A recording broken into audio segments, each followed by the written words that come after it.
Picture this, a lone shepherd tending his flock on the slopes of Mount Horeb. The sun beats down, relentless in its intensity. But something is about to change everything. In the stillness of the desert, a flicker catches his eye.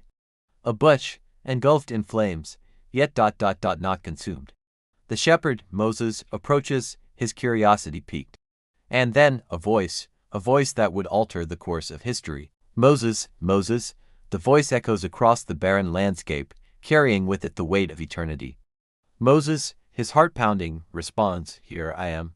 But who is calling, and why?" The answer, my friends, will shake the foundations of empires and set in motion a chain of events that reverberates through time itself. This is the story of the burning bush, a pivotal moment in the book of Exodus, a moment when the divine intersects with the mortal, and a simple shepherd is called to become a liberator. Now, you might be wondering, why Moses? Why this particular man, at this particular time? The answer, as we'll soon discover, lies in the very nature of God's plan for his people. Moses, you see, was no ordinary shepherd, born a Hebrew slave in Egypt, raised as a prince in Pharaoh's court, and now living in exile in Midian. A man of two worlds, uniquely positioned for the task at hand. As Moses draws near to the burning bush, God speaks, "Do not come any closer. Take off your sandals, for the place where you are standing is holy ground." Can you imagine the awe, the trembling reverence that must have washed over Moses in that moment? The creator of the universe reaching out to a mere mortal, but why? "I have indeed seen the misery of my people in Egypt," God declares.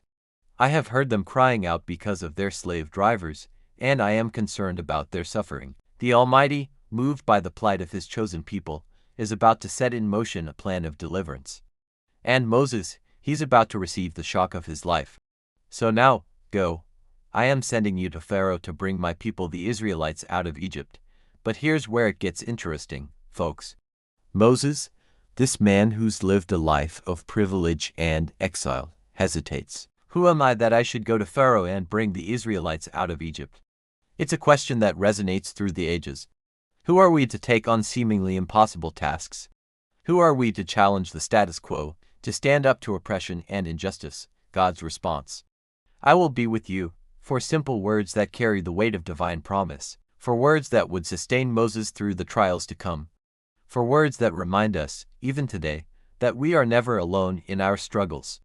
But Moses, still grappling with the enormity of the task, asks, "Suppose I go to the Israelites and say to them, 'The God of your fathers has sent me to you,' and they ask me, 'What is his name?' Then what shall I tell them?" And here, my friends, is where the story takes a turn that will echo through eternity. God's response is nothing short of earth-shattering. "I am who I am. This is what you are to say to the Israelites: 'I am has sent me to you.'" In that moment, on that holy ground, the very nature of God is revealed. The eternal, self-existent one, beyond time and space, yet intimately concerned with the affairs of his creation. But the story doesn't end there. Oh no, it's just beginning. God outlines his plan to Moses, a plan that will involve signs and wonders, confrontations with Pharaoh, and ultimately, the liberation of an entire people. Yet Moses, still wrestling with his own inadequacies, protests, "O Lord, I have never been eloquent, neither in the past nor since you have spoken to your servant. I am slow of speech and tongue." Can you relate to Moses' hesitation? Have you ever felt unqualified, unprepared for the task before you? Take heart, for God's response to Moses speaks to us all. Who gave human beings their mouths? Who makes them deaf or mute? Who gives them sight or makes them blind? Is it not I, the Lord?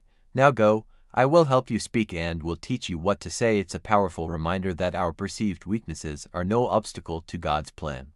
In fact, they often become the very means through which his power is displayed. As our story draws to a close, we see Moses, still reluctant, but ultimately obedient. He returns to Egypt, armed with nothing but a shepherd's staff and the promise of God's presence. What follows is a saga of epic proportions, plagues that shake the foundations of Egypt's power. A dramatic escape through the parted waters of the Red Sea, the giving of the law on Mount Sinai. But it all began here, with a burning bush and a divine call. A reminder that God often chooses the most unlikely individuals to accomplish his purposes. So, what's your burning bush moment?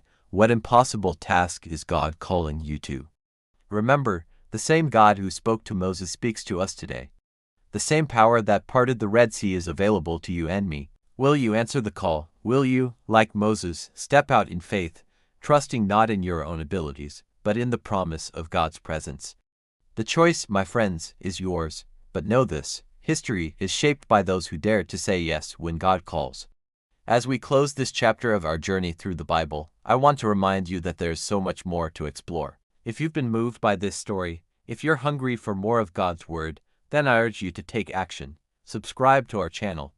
Join us as we delve deeper into the Scriptures, uncovering the timeless truths that have the power to transform lives. Don't miss out on the next installment of our biblical journey. Remember, every story in the Bible is an invitation to encounter the living God, to be part of His grand narrative. Will you accept that invitation? Until next time, this is your name, reminding you that the God who spoke through the burning bush is still speaking today.